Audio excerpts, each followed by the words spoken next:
मैं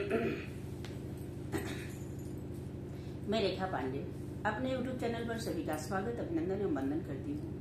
आज एक बहुत ही सुंदर पारंपरिक और पुराना बांस काटने का गीत लेके आई हूँ।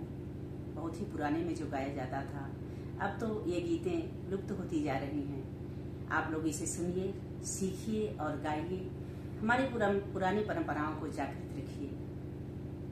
हम रीता पांडे अपने चैनल से सभी का स्वागत करती हूँ। जब शादी विवाह मंडप छाया जाता है तो बांस करता है, उसी समय का गीत है और हम दोनों बहनें गा रहे हैं। कृपया आप लोग पूरा सुनिएगा, हमारा सपोर्ट करिएगा। चलो चलते हैं। बंसवा कटावई चले राजा दशरथ, चले राजा दशरथ। गड़ी गए अंगुरिया में फांस रे ललनवा, रे गड़ी गए अंगुरिया में फांस रे ललनवा, रे अंगूरी के वेदने मरहाल राजा दशरथ, बेहाल राजा दशरथ।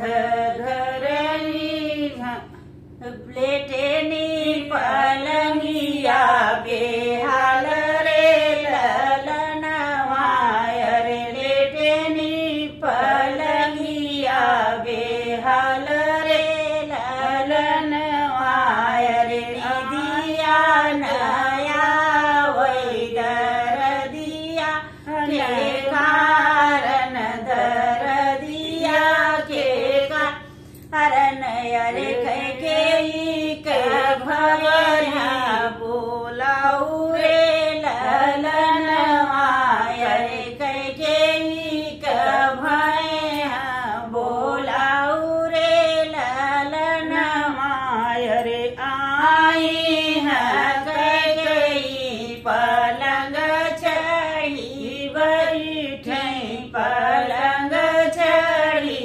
बैठी, अरे धरली अंगुरिया कपूर रे ललनवा, अरे धरली अंगुरिया कपूर रे ललनवा, अरे अंगूरी के धरत वेदन हरीली हली, वेदन हरीली हली, अरे राजा सोवनी सुख निदरे ललनवा, अरे राजा सोवती सुख निदरे ललनवा, अरे जवन मांगन तू मांग मोरी रानी, अरे मांग मोरी रानी,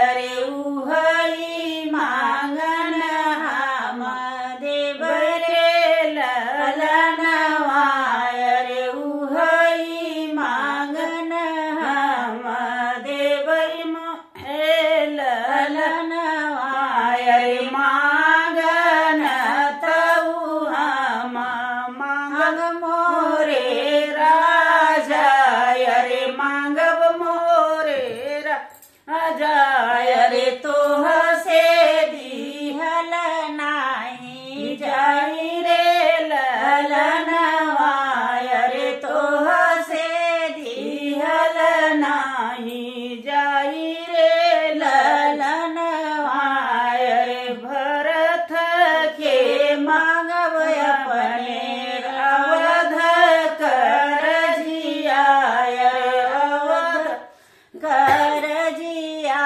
अरे राम के मांगबन बासर ललनवा, अरे राम के लिखबन बासर ललनवा, अरे मांगन तऊ तू मांग्यो मोरी रानी, अरे मांग्यो मोरी रानी, रानी